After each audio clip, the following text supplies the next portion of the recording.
freshly brewed dark roast coffee mingling with the sweetness of condensed milk in perfect harmony. This is Vietnamese coffee, a vibrant cultural icon that has become an irreplaceable part of everyday life both in Vietnam and beyond. These days, Vietnam has actually become the second largest coffee producing country in the world. But hold on a second, it hasn't always been this way. In fact, Vietnam's journey to coffee success was anything but smooth. There was even a time where the country's signature brew was on the brink of extinction. So what happened? Well, what if I told you that the astonishing rescue of the Vietnamese coffee industry was thanks to one very unlikely hero, a country halfway around the world fueled by its very own kind of coffee obsession. I hope you're thoroughly confused because in this video we're diving deep into the fascinating history of Vietnamese coffee and the intricate web of connections that made it possible for you and me to sip on our freshly brewed Vietnamese coffee today.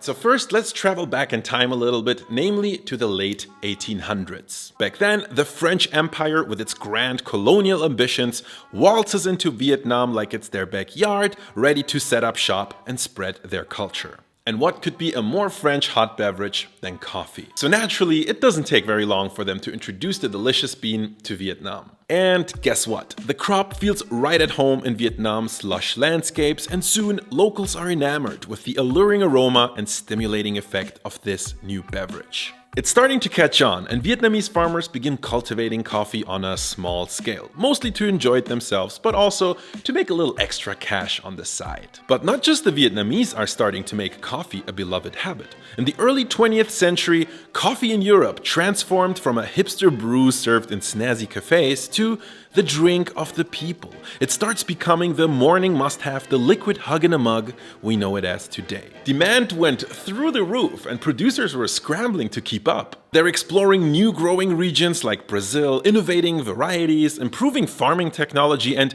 let's not forget the invention of those shiny espresso machines. I mean, talk about coffee shop chic. As the coffee industry skyrocketed, the French colonizers in Vietnam naturally wanted in on the action. They wanted a piece of this caffeinated pie. And by the early 20th century, massive industrial-scale coffee plantations start appearing all around the country. And let's just say, things started to look real good. By the 1940s, Vietnam was producing over 2,000 tons of coffee every year, which is quite a lot. With bags over bags being sent to France and the rest of Europe, coffee started becoming a major source of income for Vietnam. And inside Vietnam itself, the first coffee houses started popping up and shaping society as new and attractive meeting places for the country's intellectuals, artists, and politicians. But then the Vietnam War happens. Infrastructure is destroyed, land is ruined, herbicides wipe out soil and plant life. Millions of people are displaced. Like many parts of Vietnamese life, coffee production comes to a screeching halt. The industry is crushed. When the war finally ends, the communist government takes over and heavily regulates the coffee industry.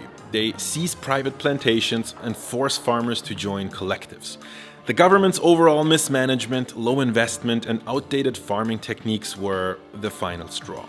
In spite of great growing conditions, Vietnam is producing a mere 0.1% of the world's coffee. The Vietnamese coffee industry is in tatters, a mere shadow of its former glory. Let's leave Vietnam behind for just a second and travel to the other end of the world, to Europe, specifically to socialist East Germany.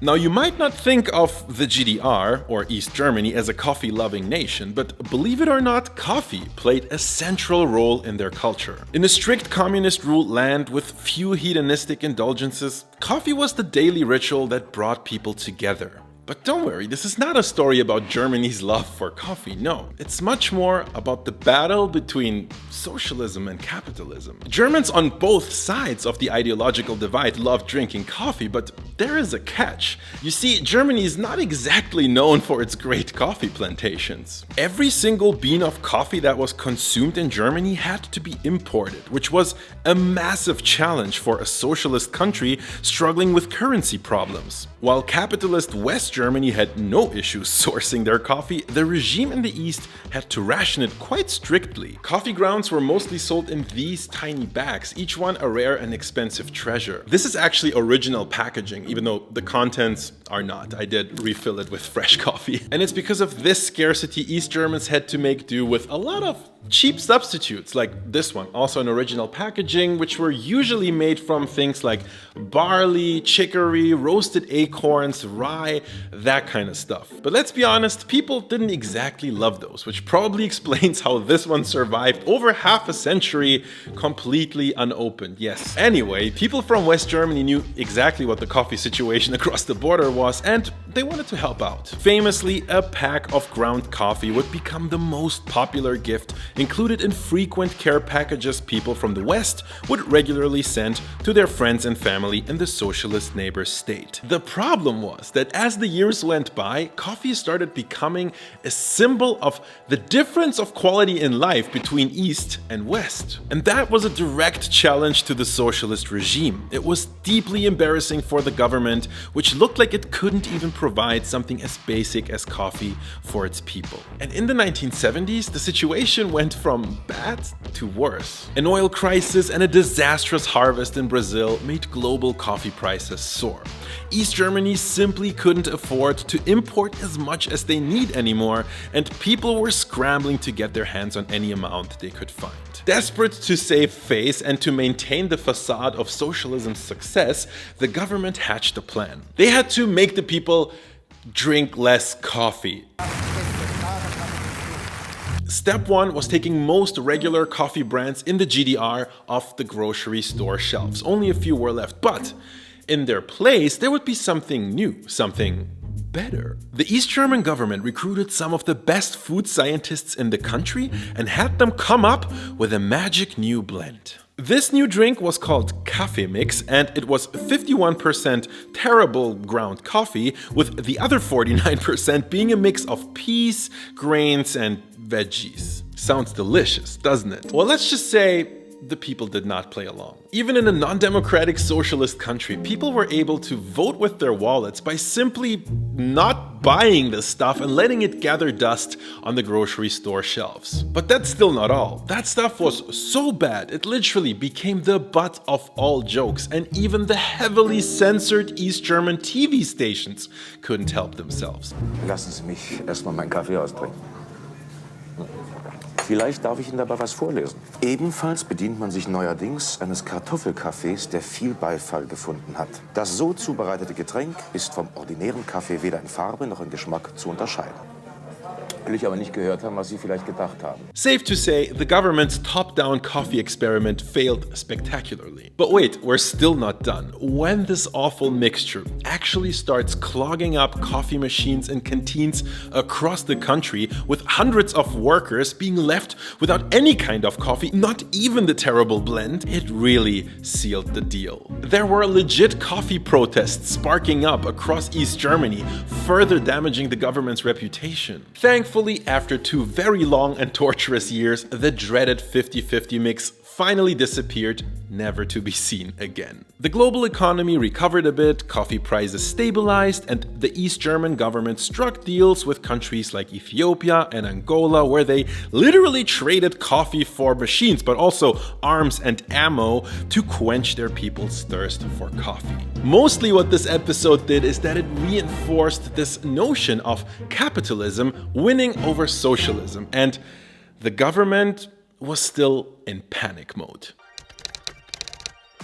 After it became abundantly clear that a long-term sustainable solution for communist coffee was urgently needed, the GDR cadres started scheming. Surrendering to the whims of the global market? Never again. Growing coffee in Germany? Not a chance. How about we cultivate it in a friendly country? Oh, now we're talking. So there is Vietnam, the socialist brother nation with just the right climate. I mean, sure, the coffee industry was in total ruins, but that's nothing a little German ingenuity can't fix, is it? Long-term solutions require long-term thinking. And so the two governments struck up an ingenious partnership, signing a bunch of major agreements in the 1980s. Vietnam committed an impressive 8,000 hectares for the project. Germany provided engineers, equipment, know-how, and resources to clear the land, build infrastructure, even a new hydropower plant. Over 20,000 Vietnamese workers were relocated to the area, and Germany paid for the construction of housing, schools, and a hospital.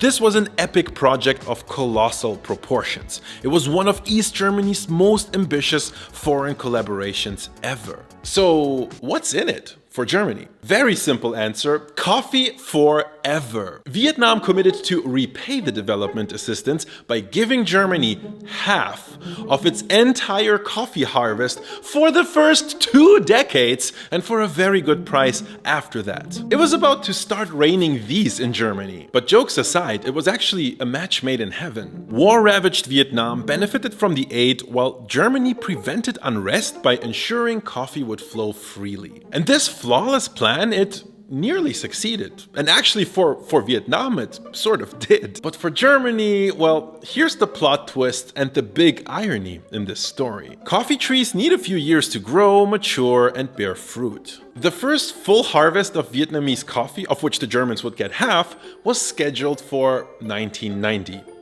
And guess what happened right before that? You guessed it. The Berlin Wall fell, and soon after, East Germany was history. Some of its former citizens rejoiced, others grieved. But one thing was clear: with Germany now reunited, the coffee crisis was definitely a thing of the past. Wunderbar. Ein Kuss für den Kaffeegenuss. Vietnam, on the other hand, emerged as the true winner in this story. They just inherited a whole shiny new coffee industry and didn't even have to give half of their harvest to the Germans anymore. And as they say, the rest is history. This whole coffee collaboration between Vietnam and Germany coincided with major economic reforms in Vietnam, which paved the way for private entrepreneurship and kickstarted this new, young coffee industry. And that might still be an understatement. Today, coffee is deeply woven into the fabric of Vietnamese society. People like drinking it with sweetened condensed milk or a beaten egg, which sounds unusual, but that is actually still a remnant of the very early days of Vietnamese coffee in French colonial times, where dairy was very hard to come by. So people got creative, and I'm here for it. I love it with condensed milk. We should mention that Germany's focus on quantity and reliability means that to this day, nearly all of the coffee grown in Vietnam is actually Robusta coffee, which is a easier to grow but lower value variety. Vietnam is currently shifting gears and moving away from its GDR legacy coffee production and kind of starting to cultivate more high-value Arabica coffee. But in spite of Vietnam now being the second largest coffee producer in the entire world, you will still find the occasional old East German truck zooming around a Vietnamese coffee plantation, and people living in housing that was built back in that day. Think about that next time you take a sip of Vietnamese coffee.